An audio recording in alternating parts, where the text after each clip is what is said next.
15 жыл. Бақандай 15 жыл өтіпті. Уақыт шіркін бір орында тұрар ма еді, неткен сымырап жатқан өмір. Кеше ғана жап-жас болып алғашқы сезімді бастан кешіріп отырған Шолпан қазір көп балалы ана.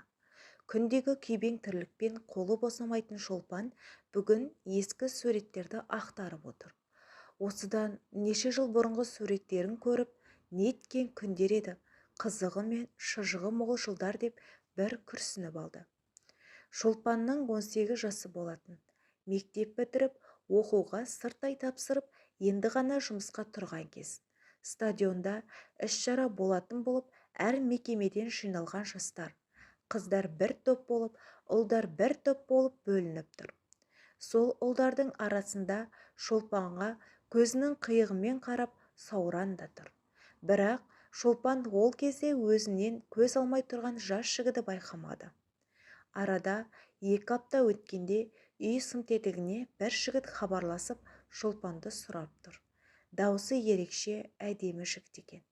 Үйінде әкесінен басқа ешкім жоқ. Шолпан бұл бейтаныс жігіттің кім екенін білгісі келді.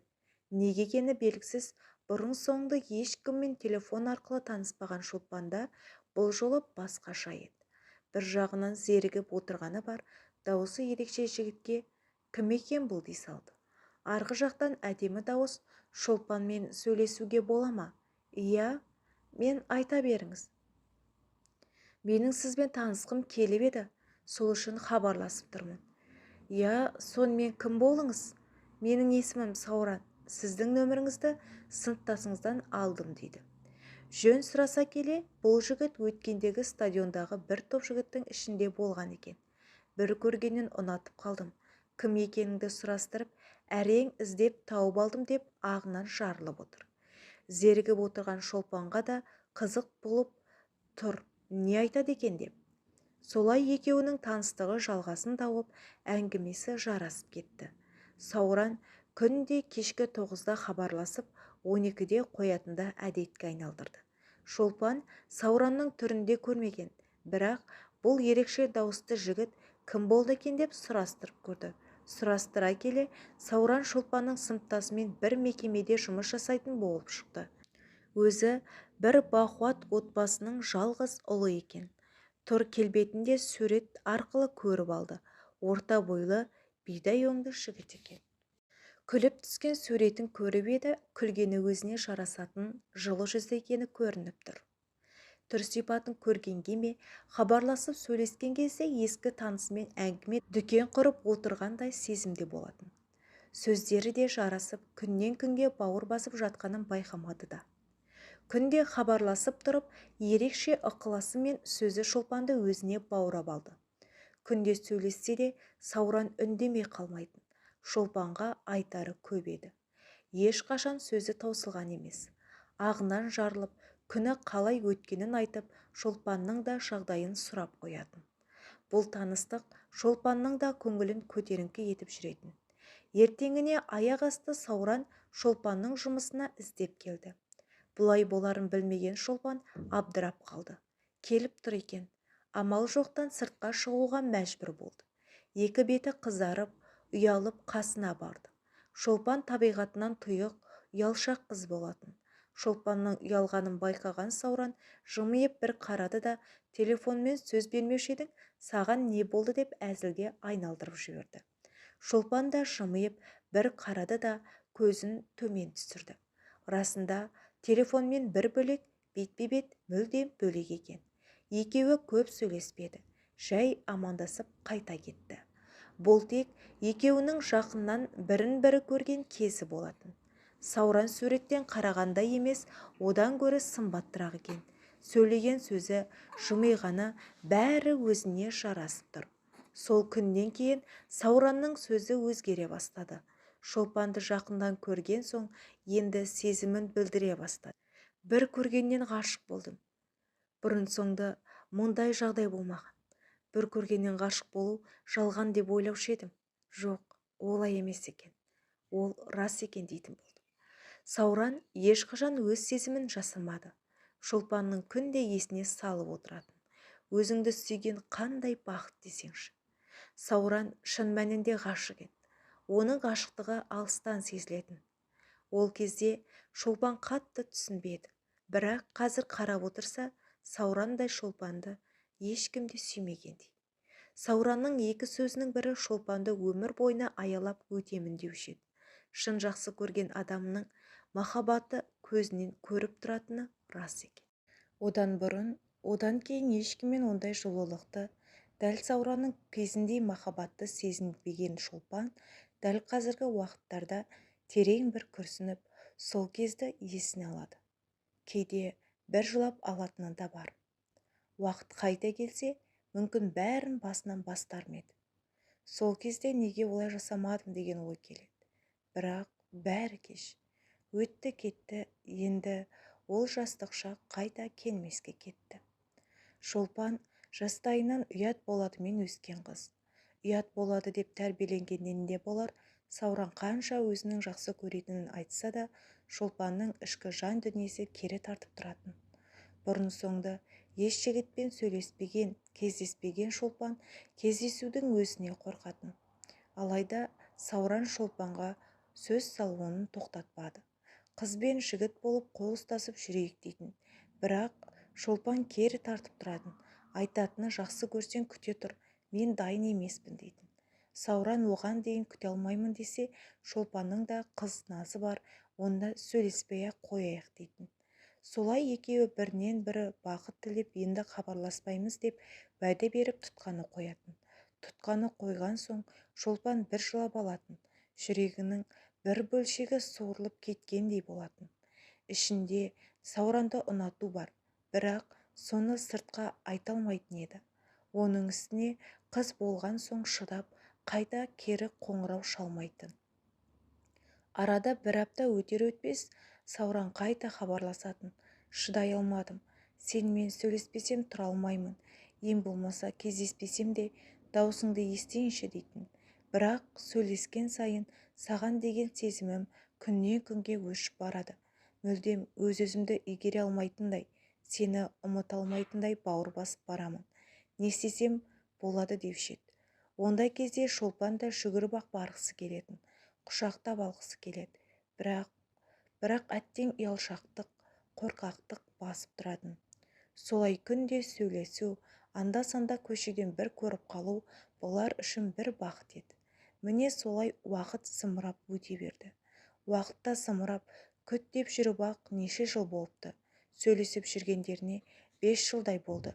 Сауранның айтатыны сол баяғы әңгіме, ешқашан бір сөзінен танған емес. Тек сүйемін, жақсы көремін, аялап өтемін дейді. Мына қысқа өмірде өз сүйгеніңе қосылу қандай бақыт. Екеуміз бақытты болсақ екен дейтін. Шолпанның да сыртқа шығармаса да ішінен тілейтіні сол, бірге болса, бақытты болсам деп армандайды. Уақыт тағы зымырап өз дегенін жасай берді. Бір күні Шолпан жұмыста отырғаны сол, қасына таныс қызы жүгіріп келді. Қалайша отырсың? Сауран кетіп барады екен ғой, білетін бе едің дейді. Қайда? Астанаға. Қойшы, жай әңгіме болу керек. Жоқ, расында солай екен деді. Не сенерін, не сенбесін білмеген Шолпан сол жерде отыра қалып жылады. Бұлай жасаған нес? Неге айтпады екен? Менімен 5 жыл жай сөйлескеніме деген неше түрлі ой келді. Өзі не істерін білмей жылағанын басты да Сауранның нөмірін тере бастады. Арғы шеттен өзіне таныс жылы дауыс алло деп тұр. Шолпан амандаспаған күйі, неге айтпадың? Нені? Кетіп бара жатқаныңды. Қайдан естіп қойдың? Кешкісін айтамын деп отыр едім.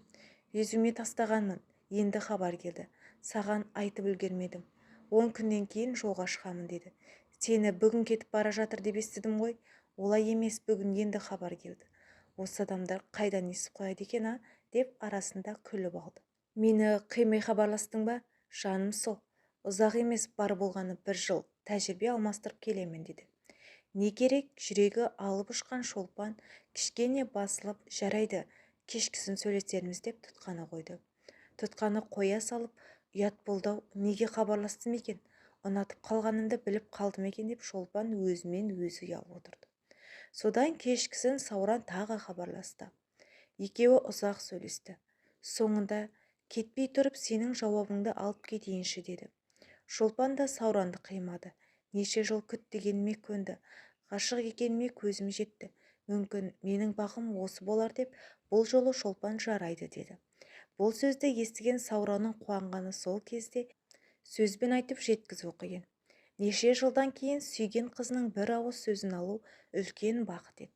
Сол күні қазір барайыншы, 5 минутқа шықшы өтініш деді. Шолпан да жарайды деді де тұтқаны қойғаны сол. 10 минут өтер-өтпес Саураннан келіп тұрмын деп хабар келді. Шолпан да алып ұшып үйдегі ата-анасынан қашып шыққандай жүгіріп шыға қойды. Сыртқа шықса, Сауранның екі езуі екі құлағында қуанғаннан бал-бұл шайнап тұр. Шолпан қасына жақындап амандаспақшы болып қолын бергені сол, Сауран Шолпанды өзіне қарай тартып алып, қапсыра құшақтап алды. Жіберер емес. Шолпан біреу көріп қоймасын деп қысылып тұр. Сауран оның ешбіріне мән берер емес. Неше жылға арманы орындалғандай ұзақ уақытқа Шолпанды құшағынан шығармады. Құшақтаған кезде жақын адамның жылуын сезінесің деген рас екен-ау. Өзі ұялып тұрса да құшақтай берсе деген ойы да болды Шолпанның. Өзінде ерекше бір сезімнің болып жатқанын байқап тұр. Махаббат деген шіркін сөзбен айтып жеткізе алмайтын құбылыс қой. Солай қапсыра құшақтап тұрғанына да 4-5 минут болды.